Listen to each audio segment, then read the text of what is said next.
Oh, Oh. look at you.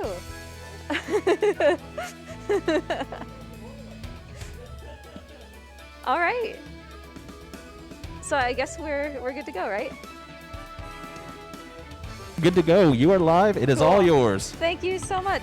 Hi, everybody. I am sabledragonrook. You can call me Sable. Hero is joining me as this lovely human being on my commentary couch. I know that a lot of people were very excited today for the potential of seeing Mort, my lizard, in real life. Unfortunately, he is not able to be here, but we have his distantly related cousin, Bort, who is going to be hanging out with me on my shirt. So we have our reptilian friend after all. And speaking of reptilian friends, let's get going. So timing is going to start as soon as I hit the X button here. As long as y'all are ready, timing will start in 3, 2, 1, go.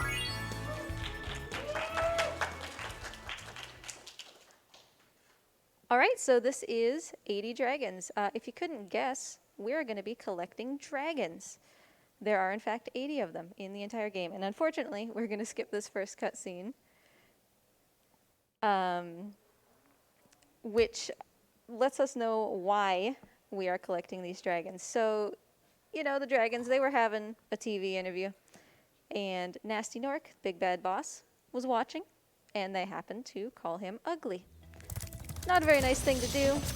He got very angry, used his magic staff, turned them all into crystal. We're going to skip that first dragon. He's supposed to be unskippable, but we're not in for that today.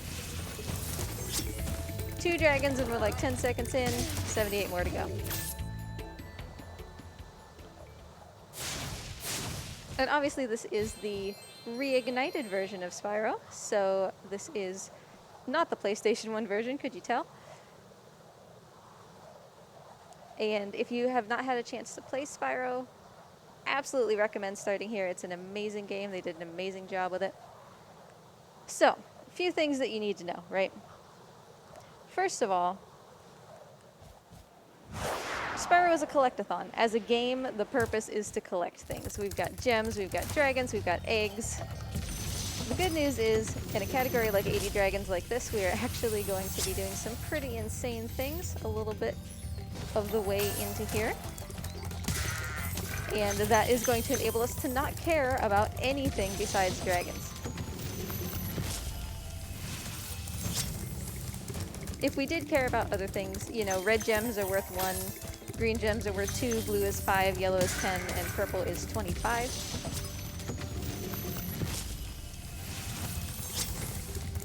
But again, we're going to be leaving those on the ground because ain't nobody got time for that. Collecting in my collectathon? How dare you collect things in a collectathon?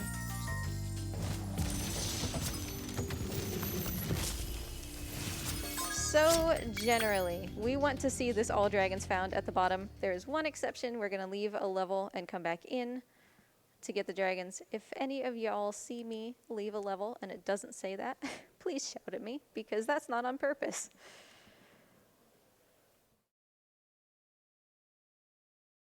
So we are currently in Artisans world. It is the home world that you start in. And as we fulfill certain requirements, we'll be able to go forward. We're going to be able to talk to some balloonists. We should remember them. They are important. And they operate hot air balloons that'll take us from world to world, let us basically beat the game. Each balloonist is concerned because, you know, Nasty Nork kind of captured dragons and turned gems into enemies and did all sorts of commotion in this world, and so the balloonists are all going to have a different goal that we need to accomplish before they'll help us. The first balloonist wants us to collect 10 dragons. That's going to be very simple because we need all of them. But later on, we'll have some more challenging requirements to meet. For right now, I'm going to use a hitbox exploit. Hopefully I yeet into the air. That would make me very happy. Well, you know, not the yeet that I was looking for. I was trying to be swaggy, I was trying to be cool, shoot myself into the stratosphere.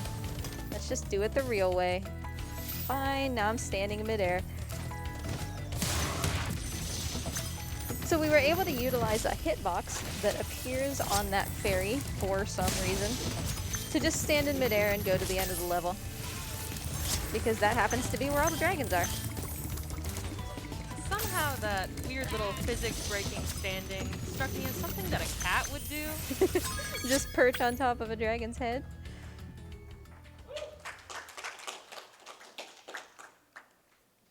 Cool shucks. So onward we go. You know, the 10 dragons are not a problem for this first balloonist. The second balloonist is actually going to require 1,200 gems. And that's where we start running into problems, because in case you didn't notice, I do not care about gems. I have spent no time collecting them, and that's going to continue because it takes time to collect gems. If you want to collect gems, may I interest you in any of the other categories? So we're going to circumvent that balloonist requirements, and in fact another balloonist later that requires 6,000 gems, by doing an out-of-bounds glitch. For right now, we don't need to worry about that. I'll explain it when we get more in the area when we're going to do it, but I promise you, it might just be the coolest thing you have ever seen in a Spyro game. I love it. That's a very bold claim, but I'm also very biased and think every dragon is the coolest thing I've ever seen. In pretty much any game. I have never had a single person look at what's going to happen and be like, you know what? That was like mediocre.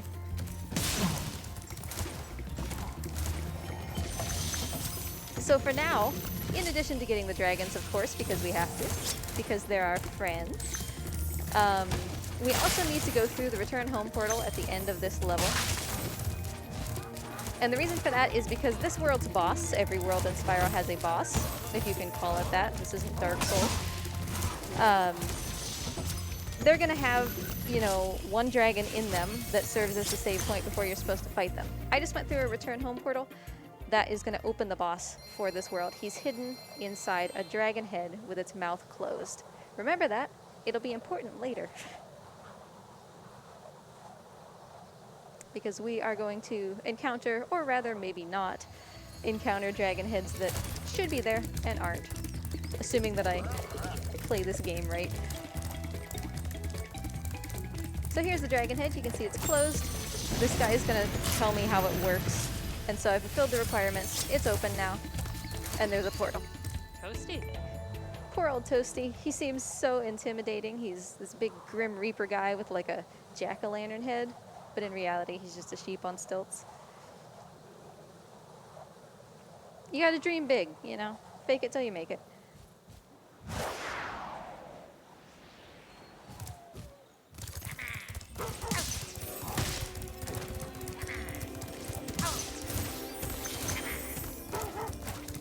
So as with the majority of bosses, not all of them, he has one dragon that is a save point before him, and hey, take a little peek at Toasty over here, this spooky guy. Alright, tell me that I have 16 dragons, please. I wasn't paying attention. Surely I have them all. Looked like it to me. We're hoping for 16. That's how many exist in Artisans, which means we will be done with the entire homeworld. Please. Nice. Alright, so we're on our way to the balloonist. He's going to take us to the next homeworld. Every balloonist is different, just they look the same. They're all one big family, I'm sure. So on to Peacekeepers. Peacekeepers is where things start to get weird, in a good way. Always love to hear that in your speed run. We're going to be visiting Peacekeepers a lot, because it's where the glitch happens. For now, though, keep in mind that this balloon takes us between worlds for a brief period of time. You know, those worlds actually exist. This isn't a cutscene as such. And I can't move when I'm in the balloon. Spyro just kind of chills there. And like if I hit the charge button or whatever, he doesn't go anywhere. For now. It'll all piece together, I promise. Hi, Titan. Bye, Titan.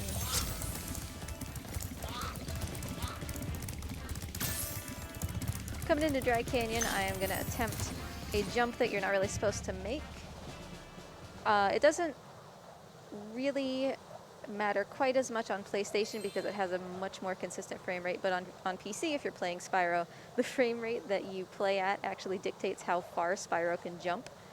So if you're interested in speedrunning on PC, you need to have a frame rate counter to show that you're not just like cheesing the jumps. But on PlayStation, we can do something called charge jumping, where we get extra momentum by jumping without letting go of our charge. And it ends up just super going way further than you're supposed to. So we're going to try to cover a gap that you're not supposed to be able to jump across, which means we're not going to solve that puzzle the intended way. Hey, nobody got time for gems. Forget about it.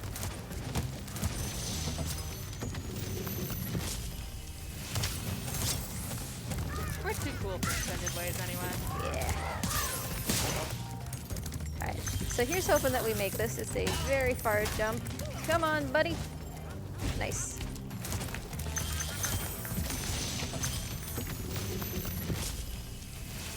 The Reignited trilogy adds this lovely feature of an assist flap at the end if you're close to not making a jump, and that makes such a huge difference. I kind of hoped that Spyro would do it there too. There he did. Alright, and I did pick up an extra life because we are going to be doing this glitch later.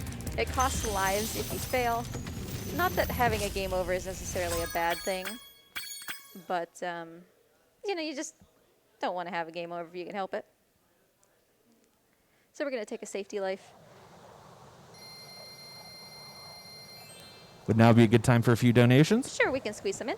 Absolutely. We have a $25 donation from Ryan saying, Ray, Riles, and I are together and cheering on Spyro the Churro. Go, Sable, go. Thanks, Ryan. We also had an anonymous $100 donation with no comment, but thank Hey. you so much for your donation. Thank you. Y'all are awesome.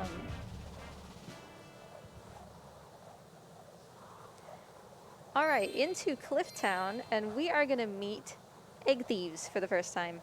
I said before that we don't really care about collecting anything besides dragons. That was kind of a lie. I'm sorry. Please forgive me. So we are going to collect eggs because it's kind of convenient to do so. One of the balloonists later on is going to be like, hey, Spyro, could I have 5 dragon eggs? And I'm going to be like, sure, buddy, here. Why do you want them? That's kind of creepy. So I'm going to give them to him because the alternative is doing this glitch again and the potential of failing again. And that's just kind of not great. It stands to lose quite a lot of time. Mr. Thief, could you just get in position, buddy? Little further. What a goober.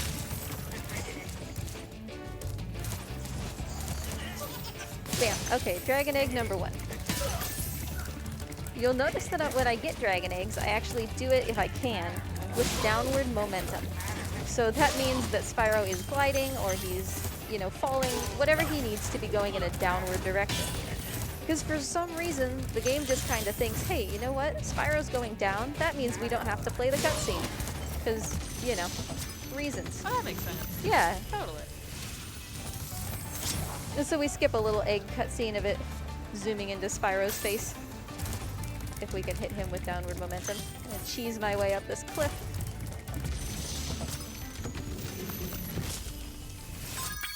All right. Easy peasy.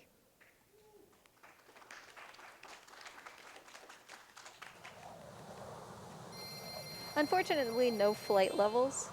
Flight levels are one of my favorite parts of Spyro. I know they're the bane of many people's existence. They are very hard compared to the rest of the game, that's fair. But flight levels only give gems, and since we're going to be glitching our way around the gem requirements, we have no need to go in them, unfortunately. But there's one to my right there, which is why I brought that up.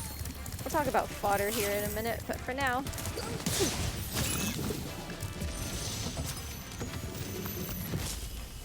Alright, we're gonna head into Dr. Shemp. He's the boss, we're never gonna see him. That's just how this category rolls. So let me tell you about what's about to happen, because this is it's gonna take a hot second. So the balloonist, right, takes us between worlds. In order to take the balloonist to the next world, we have to do whatever it is that he asks. We're going to be asked for 1,200 gems. We're going to be asked for 6,000 gems. Both of those are time-consuming, and yeah, nobody wants to do that. So we're going to try to get around that. In order to do that, you have to understand that out of bounds in the world that I'm currently in is a developer's tool. Presumably, it's the balloon that they used when they were playtesting the game to go between worlds, because the developers aren't going to want to, you know, collect 6,000 gems every time they want to go to Nasties. So they have a balloon that doesn't have requirements. It just goes wherever you tell it to. But it's out of bounds. Maybe they just moved it out of bounds because that was convenient. Maybe they forgot about it. I don't know. Regardless, it's there. So we got to get out of bounds. We are going to do that by storing a fairy's text box, which is perhaps harder than it sounds.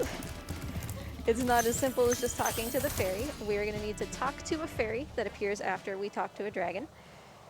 And by gliding away from the fairy, talking to the fairy before our little toesies scrape the ground, and getting far enough away from her, we can talk to her anywhere. Essentially, we put the box that says we can talk to the fairy in the game's memory so that we can walk away from the fairy and still talk to her. That's all you need to know. Just take the fairy text box with us. That's in summary.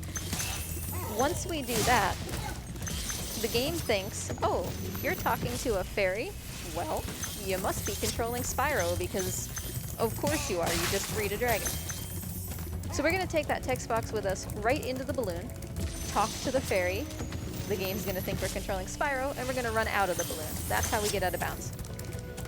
It'll make more sense when you see it, I promise.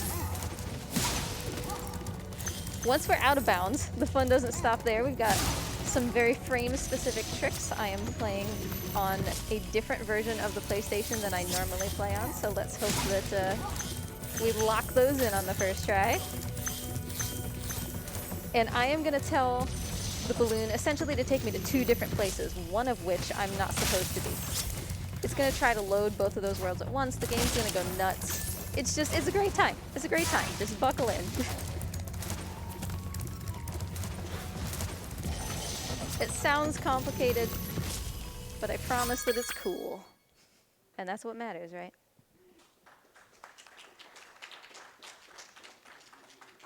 You love to see a good game broken. Also, you can do this stuff in the loading scenes if you didn't know that. Such a lovely little detail. I did not know that, and that makes me indescribably happy. It's so good. It's just like, it's the little things, you know? All right, here we go. Step number 1. Take the fairy text box with us anywhere we go. Fairy storage. Hi, Spyro. Hi, Spyro. And we've done it. Hi, Spyro. Hi, Spyro. So, you know, we can be over here. Doesn't matter. We can talk to the fairy. Well, Magic Crafter's World. Gosnold is like, bro, you don't have 1,200 gems. What are you talking about? And I'm like, well, you're right. I guess we better go to Artisans, the only place I'm allowed to go. Hi, Spyro. Talk to the fairy to gain control of Spyro. Out of the balloon, now that I can control Spyro.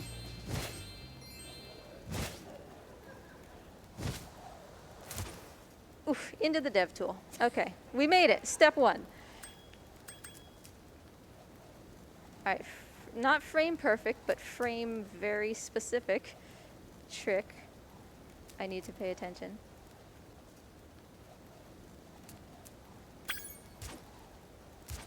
Flashing lights warning if that bothers you. Look away for just a second. You never know how much it's going to flash until it does. So it's loading both worlds at once. It's loading both Artisans and Nasties. We did get the trick, so this is the most important part that we didn't get soft locked here. So I told the first balloonist, the real balloonist, to take me to Artisans. I told the dev tool to take me to Nasty's world. Game starts playing the intro cutscene because it's like, what? And now we'll be in Artisans, the first place I told it to take me. Quit the game, come back into the game. We'll be in Nasty's world, the final world of the game, the 6,000 gem requirement, and nothing will be loaded, right? Because we're not supposed to be here. So let's see. I'm really hoping I can pull this off just because it's a blast. Yeah.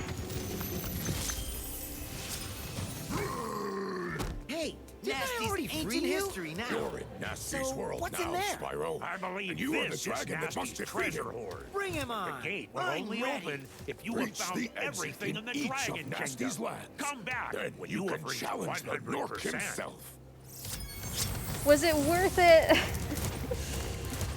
It's one of my favorite parts of the run. It goes ballistic. So nothing is loaded. Oh, Bort, you've fallen down, friend. Nothing is loaded because we don't have 6,000 gems, we have 355. And the game is like, why are you here? I don't know if I'm down for this. And so the dragon heads that are supposed to be closing these levels are gone, which means we can enter them without doing what we're supposed to normally do.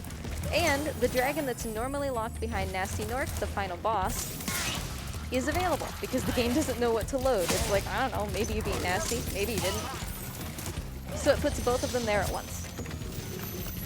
And in that way, not only can we do that, whatever that was, but we can avoid fighting Nasty, so this run does not ever confront the final boss. By the time that I leave this level, the game will have caught up with me, which is why I need to exit in this particular manner.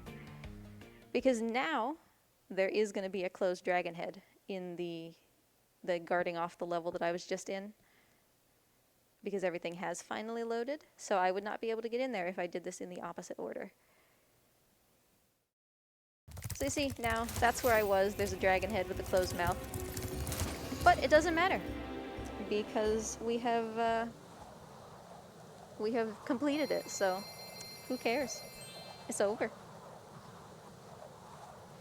And that also means we're doing the final world of the game essentially second, and we'll never have to come back here. And this isn't the only time we're going to do this. We are going to do this balloonist skip more because we have other requirements to skip. If you want to skip the eggs, you can skip the eggs in the same manner, but this trick is not easy.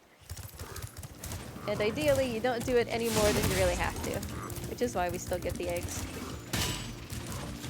Pretend that that's where I meant to go. It's RNG manipulation, right? That's right. Sure. That's right. Sure.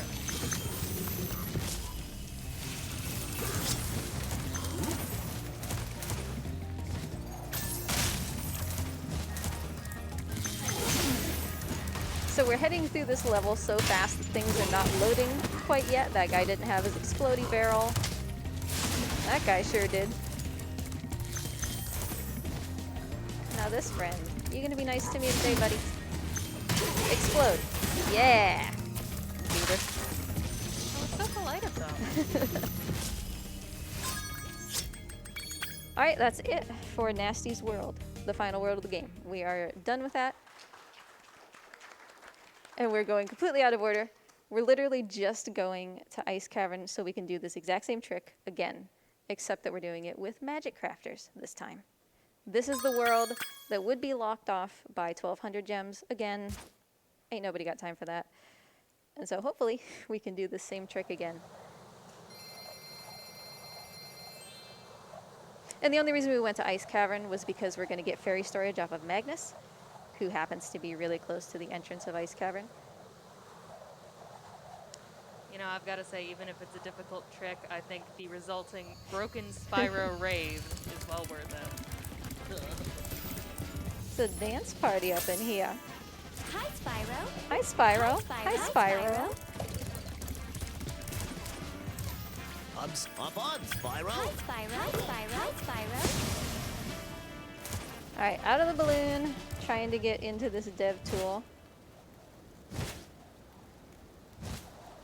I'm very high. Okay, whew. I almost wish that it would have failed, so I could have showed you what happened if it doesn't. Well, let's not chicken our counts before they hatch. Is what I was trying to say. Oh boy. It's just one of those days, you know? Flashing lights warning once again. Loading both Artisans and Magic Crafters. Avoided the soft lock again, so that's 2 out of 2 of those, not really, but kind of frame perfect tricks. Do I have a mouth? Do I speak English? In theory. One would think. So, just as before, you know, we've entered a world that we're not supposed to enter. This time it's magic crafters, and again, nothing will be loaded. Thankfully, except the dragons. The dragons will still be there because they're buddies. It also unfortunately means that one of the very easy egg thieves is not available. If you were pushing for a world record time, you would do a bunch of like menu manipulation to make him available. But I don't want to sit in menus. Let's just play the game.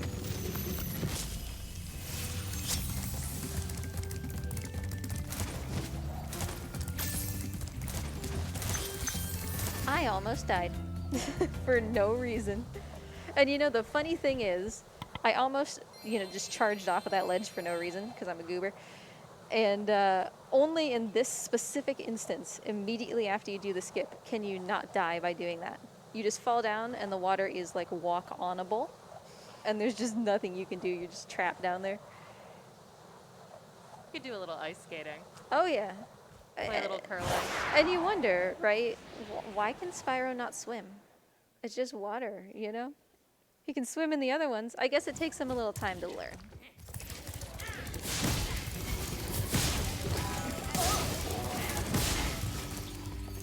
So Magic Crafters is a world all about cycles because of these wizards. These meddlesome wizards.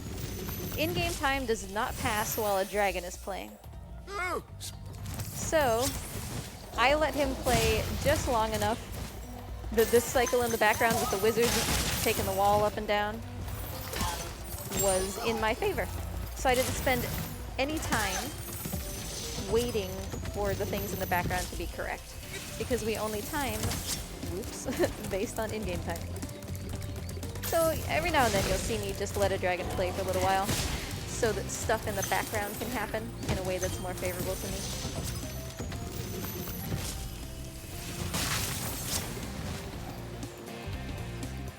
Kelvin, I know you're over here, buddy. You're one of the unfortunate few that I sometimes forget. I love you, bro. I got you.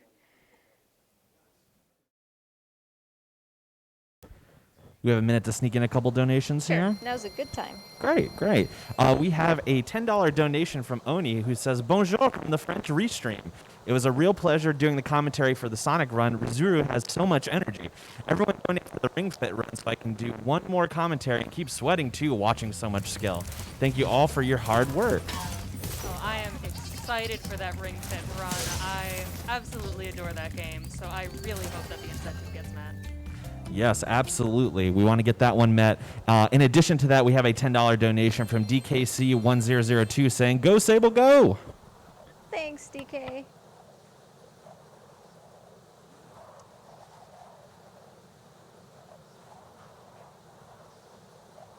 We've actually got a decent bit of downtime here with the cycles if we want to hear maybe about upcoming incentives that were not included in that. Do we have any that are not included in? Well, the sure. Ring Fit? We can give a let's give an update on where we're standing. So, Yeah. Ring Fit Adventure, which is our bonus game that is open, has a goal of $500 and already has $120 towards it. So we are well on our way, but that can yeah. sneak up on us fast. We want to keep getting donations in towards that. We also have 2 goals open for Chrono Trigger. One is a Boss Rando, and another is a Chrono Sanity that each have a goal of $100. Boss Rando has $27.10, but we don't have any donations towards Chrono Sanity, which I just want to see what that is, ultimately. That would be really cool. As well as the category bid war for Mario Kart Wii is open between Helix and Seldom Seen Kid as well. So, and we still have the Zelda 2 bid war for the file name. So we got all kinds of things you can donate your money towards. Yeah, there's a bunch of stuff, and of course it all goes towards a very good cause. So don't forget to, when you donate, don't forget to put it towards something so that it can help achieve a bid war or incentive. And of course, thanks to everybody for helping me to meet the Spyro incentive. We will be doing more balloonish shenanigans as a result.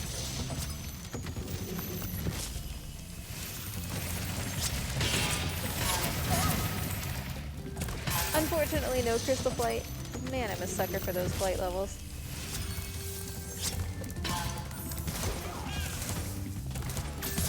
Green wizards are the worst, and I'm not sorry.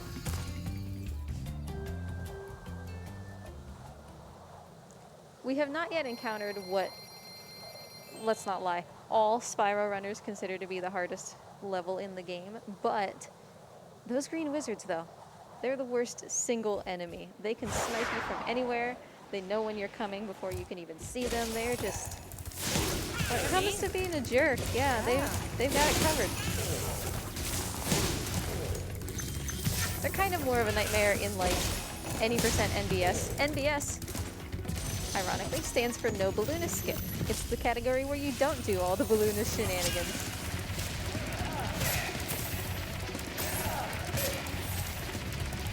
Whee!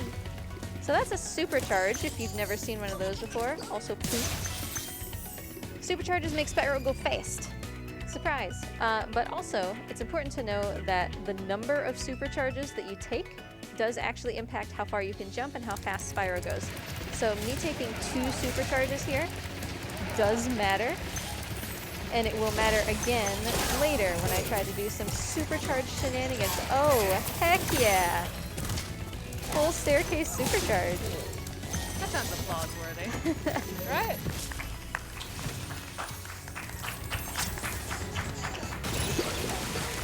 Oh. The applause is met with trolls. Okay, there we go. We've got our 5 dragon eggs. I didn't even say anything about the staircase supercharge because I never get it. Marathon lock? I guess so. A fickle. Let's No. not burn the marathon luck before we're done with the balloonist skips. Although, let's be real, like I said, it would be kind of fun to fail so that you can see me fall through the world. Maybe we'll soft lock the game, maybe we'll hard lock the game. There's all sorts of options. I soft locked it during practice while we were just setting up here, so.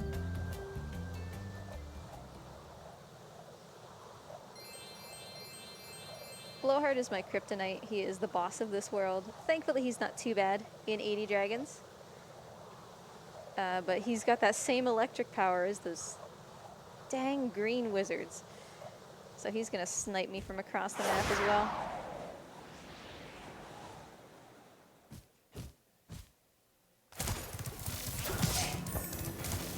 Alright, wizard, your day of reckoning has come.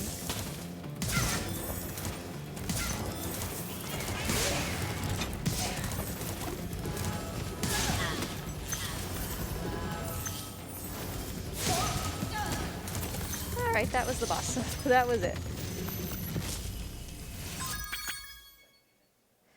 Now this is the balloonist that would have asked for the 5 dragon eggs. We do have those dragon eggs, so he's going to be mighty pleased, I'm sure.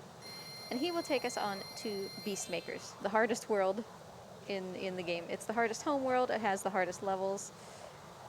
And I don't really think that you would find very many Spyro runners who disagree with that. We're going to be taking a lot of damage, which is actually a great opportunity to talk about that goat that I just ran over. He popped out a butterfly, right? Those are called fodder animals. Sparks is my health. When he is yellow, I'm at full health. If he takes a hit, it turns blue, then green, and then he disappears. In this category, it doesn't really matter so much that he disappears. In any percent or any category where you want to pick up gems, it matters a lot because Sparks picks up gems for you. If you don't have Sparks, you have to walk over them yourself. In this category, though, the only reason that we want Sparks is just so that we don't die. Because if I get hit, you know, when I don't have Sparks, I will lose life. Now, we're going to be taking a lot of damage in this world, but those butterflies heal Sparks by 1 level. If he's green, they'll turn him back to blue, etc. However, every 10th fodder animal will pop out an extra life butterfly. They look special, and they can heal Sparks completely. So even if he's gone, he'll come all the way back to yellow. So throughout the run, I have been kind of low-key paying attention and trying to pop roughly 10 by the time that we get into here, so that hopefully I will be pretty hurt and then just walk into an extra life right when I need it. Of course, best case scenario, we don't get hurt at all, but let's be real here. Come on.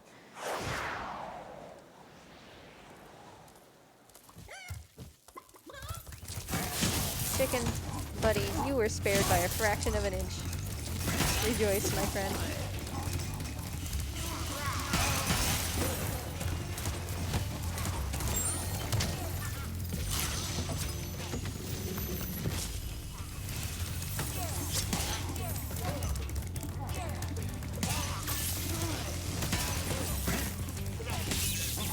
You know what? If it's only one hit out of that entire cycle, I will take that. That was pretty decent.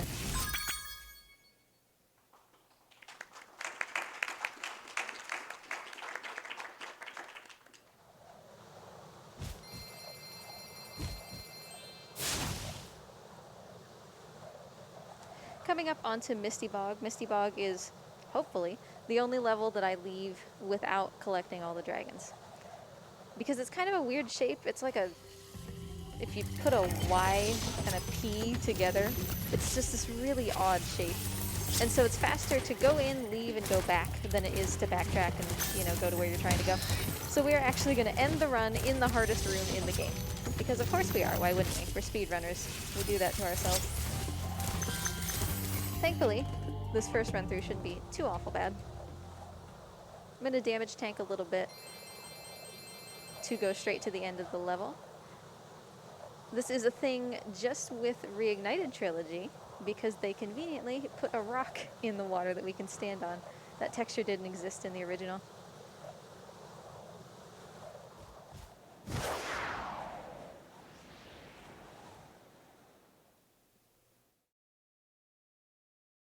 I love how sometimes he just vanishes into the sky for like 5 minutes while the game tries to load. Alright, one hit of damage and then we can hit that rock.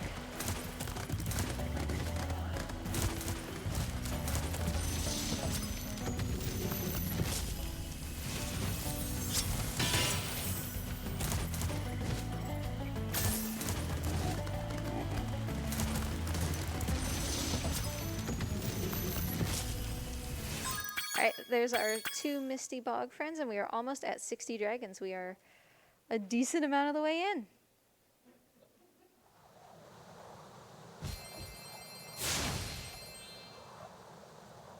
And the level that we are coming up to, if you've ever played Spyro casually, I'm sure this level will be burned into your brain. Treetops is notorious for causing people, both speedrunners and casual players, a lot of trouble. It's very confusing. You're meant to take a bunch of supercharges all around the level.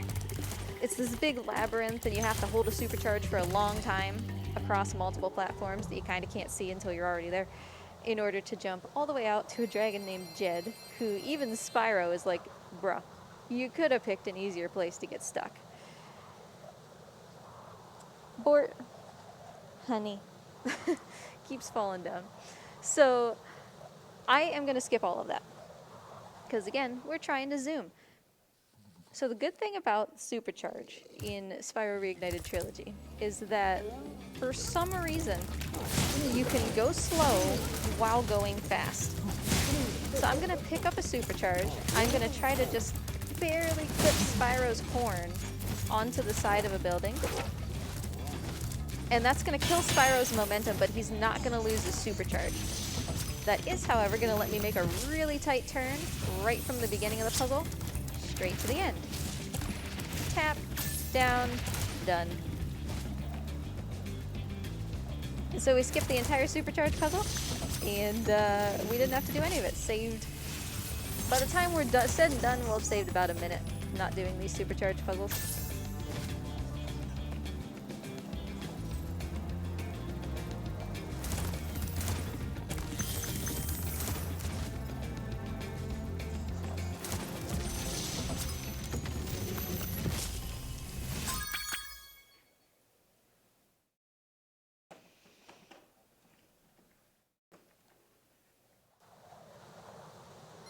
If only Treetops were so kind the first time that you play. And with that, the only thing that we have left is the boss of this world, Metalhead. He's, again, we're not even really going to see him. So if we have any donations, now would be an excellent time. No donations as of right now, but let me just give you a reminder on how you can donate to the OI Foundation. So what you can do is you can go to donate.midwestspeedfest.com, or you can type !donate in the chat and follow the link. Additionally, the OI Foundation is a 501c3 nonprofit charity, meaning if you live in the United States, your donations may be tax deductible and your employer may be able to match your donation. And to learn a little bit more about the OI Foundation itself, you can go to oif.org.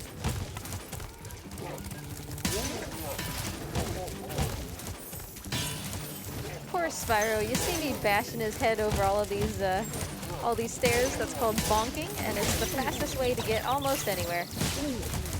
So when Spyro hits his head on something, he's able to jump again before he fully gets to the ground, which means that it's faster to bonk and then hop in midair than it is to take the stairs one by one, which is why poor Spyro has a concussion by the time that we're done.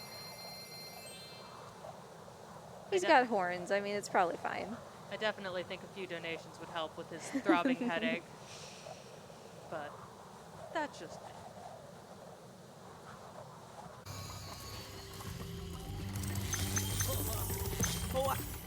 This balloonist, had we talked to him before now, would have been like, hey, you know, could you like collect 60 dragons? And I'm like, yeah, sure. That's actually really easy because we need them all.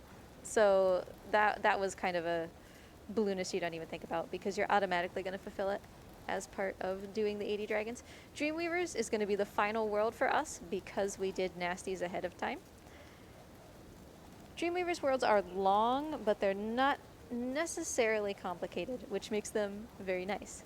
They're also some of the most creative. So like I said before, if you haven't played Spyro, obviously I am blitzing through and looking at almost nothing, so it's worth it for you to check it out and try it for yourself. It feels like, I cannot express enough how good this game feels to play.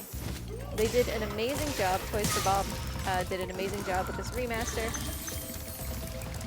All of the dragons look different, by the way. They did not in the original, but they do now. They all have, you know, different voice lines that are not just 20 dragons being like, thank you for releasing me, or whatever it is they say. Is that what they say in the original? I think so. Thank you for releasing me. Or just some of them don't talk at all, and it's the same, like, 4 dragons reskinned. No, they're all different. I also find it really interesting, and I admit I've never played this game myself, which is a shame, but I have scoured the Spyro wiki, and I find it very interesting that each one has its own, like, special talent as well. Like, my personal favorite is the coffee barista dragon, who's effectively a hipster, which is such a fantastic combination of ideas. It's just perfect. They put so much thought in each of them, and the point of all of the homeworlds, right, is that, like, Artisans' homeworld is for dragons that make things. So you have, like, pottery dragons and painting dragons. And Peacekeepers' world is for dragons that, like, know how to do martial arts and stuff. So they're all different, and they're all, like, thematically based. It's just, it's great. It's lovely. Also, I've been smooched by a fairy, and now I have super fire for a hot second. Haha, a hot second. Thank you. I'm here all day. So we burned down a metal door with our super fire, and let's see if we can pull this trick off on the first try. Very, very difficult. We're gonna go backwards on a forward supercharge. Come on. Yeah, easy peasy. All right, yeah, let's hear it up for that.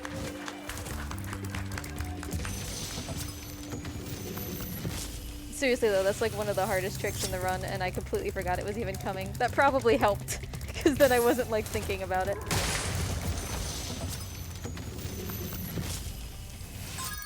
No. Sable, you've learned your lesson. Don't do it.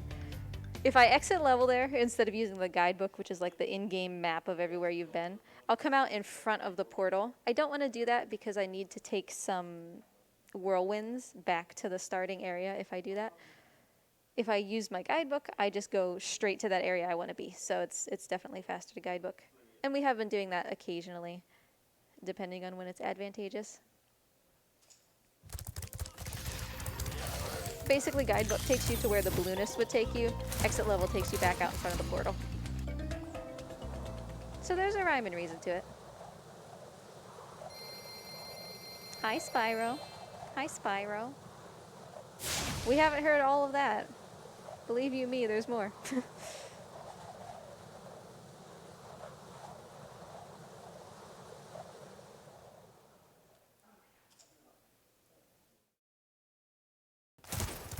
I love this level.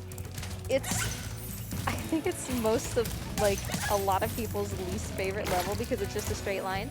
But I just love the design. And I kind of love that it's a straight line, not gonna lie. Makes it very easy, but I love the concept of these fools, and when their lanterns are turned out, you know, you get these big spooky enemies, but when the lanterns are on, they're safe. Like, it's super creative, and I really like it. So again, we're gonna let this dragon play, because those guys in the background are spooky. Thank you for releasing me. You know, I just said that they didn't say that.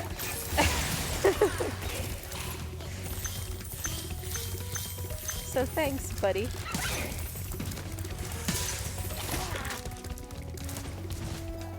Seriously, he has to be like the only one.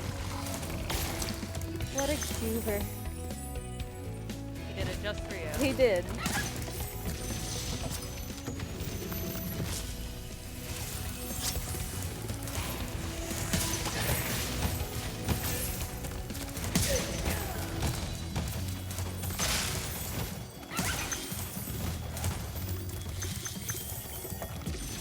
Alright, here's our 70th dragon. We're in the final home stretch.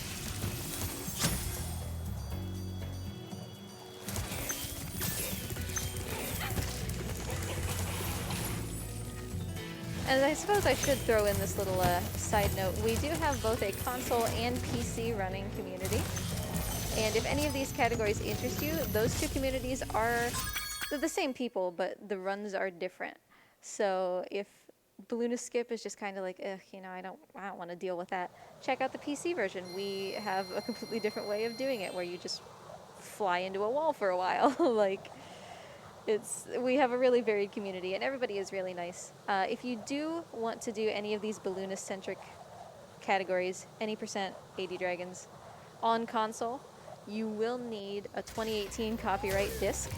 You cannot do it with the digital version, because we are playing on version 1.0, which is the with the disc version. If you get a more recent disc, you'll have 1.3 and you won't be able to do it. They finally realized their folly and removed the dev tool. Actually, you know, we can't prove that. They might still have the dev tool. What they removed was fairy storage, so we can't get to it anymore.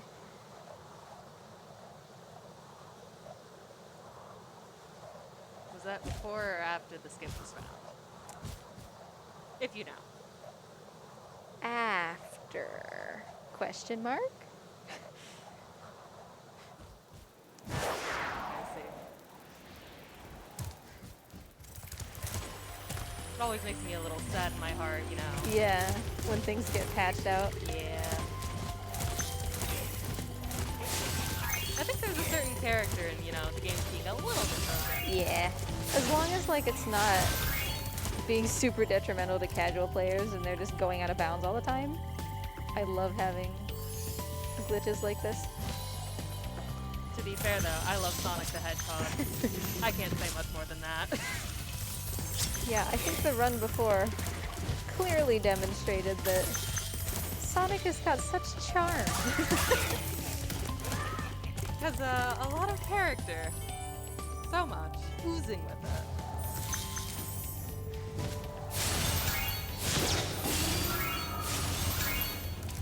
So I'm going to be chilling through a couple of these pretty linear levels. If we have anything that we can say about maybe the charity that we're supporting or any of that.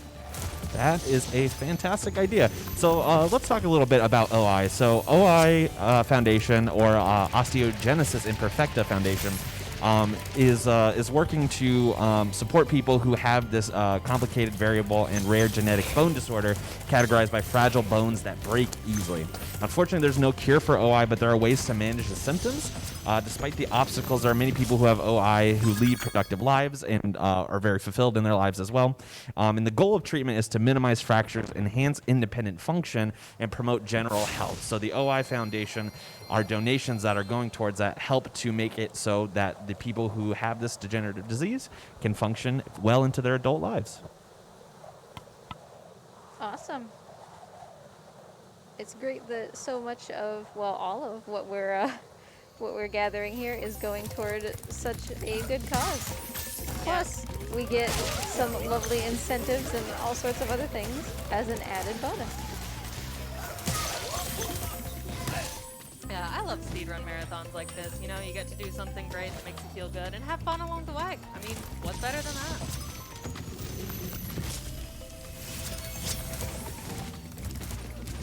It was kind of a dope jump, I'm not even gonna lie. Didn't have to glide at all. Pretend I did that on purpose. So Jacques has 2 dragons because apparently he's just that spooky. We're never gonna see him, just as before, but I promise you, he kind of is that spooky. He is a terrifying, like, clown guy. If anybody has clown fears, boy, he is not the boss for you.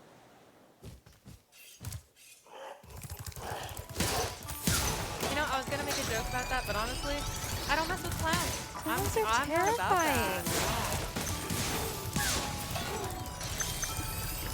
Like, I'm sorry, okay, maybe I've, like, offended a singular person in the crowd who their life calling is to be a clown. I'm sorry, but they're kind of terrifying. Some clowns are nice. Some clowns are nice. I guess. And There are some decent clowns out there. I can grant you that. I do have to say, and this is probably going to sound somewhat strange out of context, I deeply respect the amount of time and effort it takes to graduate from clown school.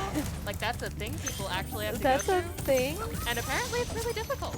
So I have respect for clowns. But you can keep your clownery over there. Look at this guy. He's just terrifying, He okay? can keep it way over there, actually. Okay, so we're heading back to Misty Bog. We should get ready on the timer. We only have 2 dragons left.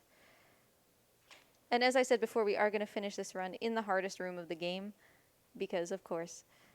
So what makes it hard, right? There are enemies up to your eyeballs, and they are all very hard enemies. All of the enemies in this level have insane hitboxes. They can hit you from almost anywhere. They actively chase you, trying to eat you, that kind of thing. And so we're going to go through a room chock full of those guys, and we're going to hope that we don't get hit. Let's see. I have yellow sparks. We're probably fine. So timing is going to stop once I hit this 80th dragon and open my menu to see that I have 80 dragons. 1 hit, not bad. Alright, timing is going to stop. Now I have 80. I do have 80. Let's go. Thanks, everybody. 2107, really not a bad time for a marathon. We didn't do any of the, like, super optimized strats because they're kind of eh. They're not as fun to look at. So we did meet the any percent incentive, correct? He absolutely did meet the any percent Yay. incentive. So I am ready to do that whenever y'all are. I just have to wait. Let's do this the smart way. I am going to go back to the main menu if you want to restart the timer or whatever it is you would like to do.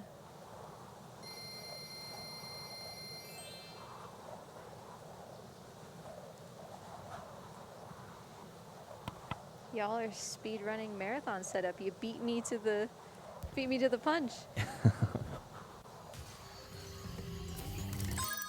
While we're getting set up for any percent, we did have a $25 donation from Neko Bargart that just says Spyro hype. Yeah. Spyro hype. All right, assuming that we're ready on the timer, we're going to start in the same place. 3, 2, 1, go. This is any percent. Okay, I'm actually... 80 Dragons is so much fun, and I like to just goof around, but let's take this any percent kind of seriously. Let's try to really just kick it in the butt and do it real fast. Because I would like to show you just how fast this game can be beaten. Of course we're going to save a Luna skip again because it's fun. And it skips. It's in the name. So the goal of this category, right? See the credits, which involves beating the final boss, Nasty Nork, who we didn't get to see in 80 Dragons. In order to do that, we once again need to progress to Peacekeepers World so we can get to that out-of-bounds balloon. That means we are grabbing the quickest 10 dragons that we have access to. because the balloonist won't take us anywhere if we don't have 10 dragons. So it's a little bit different than 80 dragons. We're going to be a little more strategic about which dragons we get. And again, we're not going to do like the world record, like in-game timer manipulation, which involves a lot of menuing. No world records today. No world records today. Hey, maybe don't fully discredit me. I could do it with a real good run, but no, you're totally right. No world records today. An absolutely flawless, literally 0 mistakes any percent could world record over the in-game manipulation. But I'll do my best. I believe in you. Oh, thanks.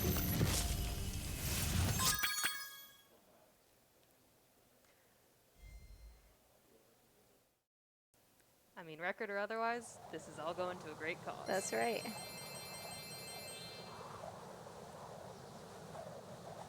So it's 10 dragons as fast as possible. These loading screens don't count for in-game time, which is great. And ideally, we are going to finish the game with approximately 5% completion, or if we're doing really well and we don't happen to walk into a couple of extra gems. Oh, but I kind of want to get yeeted by Nils. I'm going to try to set it up, because I'm going to try to set it up. It's just so much fun. Yeah, I mean, Chucksters are usually just in Super Mario Sunshine, but if we can get one in Spyro, hey. So the way we solved this before, right, was we stood on a hitbox that appeared in midair once this fairy talked to us. I'm going to do something a little bit different. Oh, I have to remember how to do it. Well, that wasn't it. Let's try again. It's the specific location of Spyro's foot is like really important. Yeah! Okay. It's just kind of a goofy thing. I like it.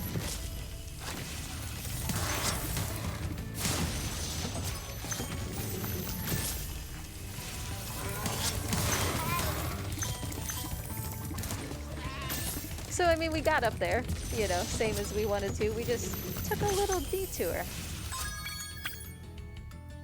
So there's the 10 dragons we need. Heading into Peacemakers, Peacekeepers, Beastmakers. It's a world of peace. That's what it is. And instead of getting fairy storage off of Magnus, which is significantly easier, we are going to get it off of Titan. The reason that Magnus is easier is because when you're trying to put the fairy's text box into storage, it matters how far from the dragon you glide. Magnus is on a hill, so it's very easy to glide away from him because you don't touch the ground, you're just gliding on a downslope. Titan is on flat ground, so we really need to get like that perfect launch off of him in order to go far enough to store the fairy's text box. We'll see how he decides to treat us. It's entirely his fault. I'm not the one holding the controller. If I make a mistake, it's entirely Titan's fault. You really like to run games where you're depending on others, huh? Because that is never me.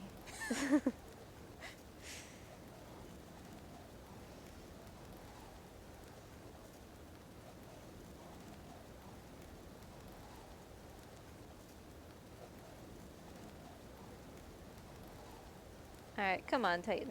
Be a good guy.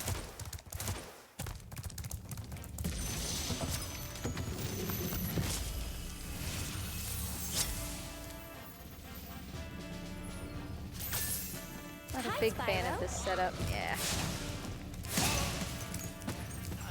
It's not like we don't have more than one chance. We can do it as many times as we require. It's just, there we go. Hi, Spyro. Hi, Spyro. Yeah, we just want to make sure we hear that a few more times. Just in case you forgot what it sounded like. We do have a $25 donation from Vulcan146 that says, "Hi, Spyro." Maybe. Yeah. I'm on, Spyro. Hey, guess what? Hi, Spyro.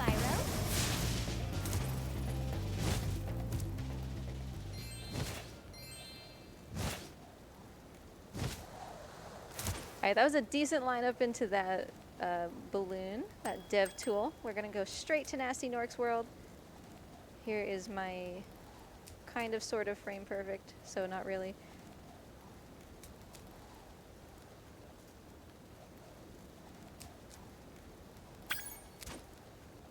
Alright, coming in sideways, looking good. Flashing lights warning.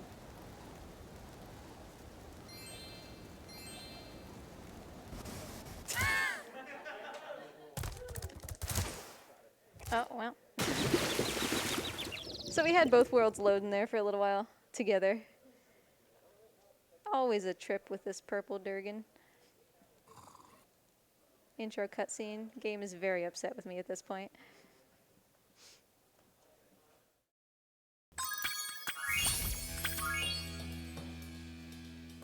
Do y'all want to see the two dragons again? Was that goofy enough you want to see it again? Yeah. I think we should say hi to them again. We can. I hope. We don't have to, but you know what? Like, let's just do it. Nasty's ancient history now. You're So, in Nasty's what's in world there? now, I Spyro. believe this And is you are the Nasty's dragon that must treasure defeat hoard. him. But the Bring gate him will on. only open I'm ready. if you have found Reach everything the in the exit Dragon in each Kingdom. of Nasty's Come back lands. when you have Then reached you can challenge the 100%. Nork himself. Alright. A lovely introduction there to Nasty Nork. Delvin and Magnus. Just having a time. They have such synergy together. They're just a giant conglomerate of red, and I love it. So here we are, confronting Ganasty Gnork, our favorite big green meanie. So timing is going to end when I flame him for the second time. Don't worry, we've still got a minute or two before that happens. He is locked up on a special pedestal that can only be unlocked with a key. So I need to go after a key thief. These ones are the fastest ones in the game. Whew. Alright, early key thief number 1. Just kidding, that wasn't the key we needed. Key thief number 2. Whew. I missed. Alright, we'll take regular key thief instead of early key thief. That's fine. Chased him like an extra 5 feet.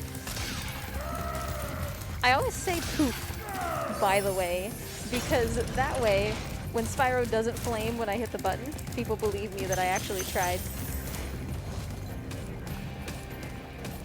Because sometimes Spyro just be like that. So if we do this little bit of platforming exactly right, we can one cycle Nasty. He will not run away from us again. We'll be too close. Bam. Okay, one cycle. And now timing will stop when we flame him for the second time, and that will be the entire any percent. I do have to be careful in this room though. If I die, we start completely from the beginning. So let's not. Let's just do some bunny hops. All right, ready and time. You're toast, Nork. Rest in peace, Nasty. Your only crime was that you were ugly, I guess. Poor guy. All right, let's check the in-game time just real quick. We played around with some fun stuff like the Nils proxy, but yeah, 3:39. The world record is just like 250s-ish, so not too far distant. Finished with a game total of 8% because I decided to pick up some extra gems and dragons, but I would like to think it was worth it. So that was Spyro 80%. In addition to Spyro 80 Dragons, thanks for having me, everybody. It's so great that we were able to make the Spyro 80% incentive and support this amazing cause. Thanks to Hero for being my commentary buddy. Of course, Midwest Speedfest and all the tech crew who put this together. It's not an easy task, and y'all are doing amazing. All the viewers, just so many shout-outs. Everybody's wonderful.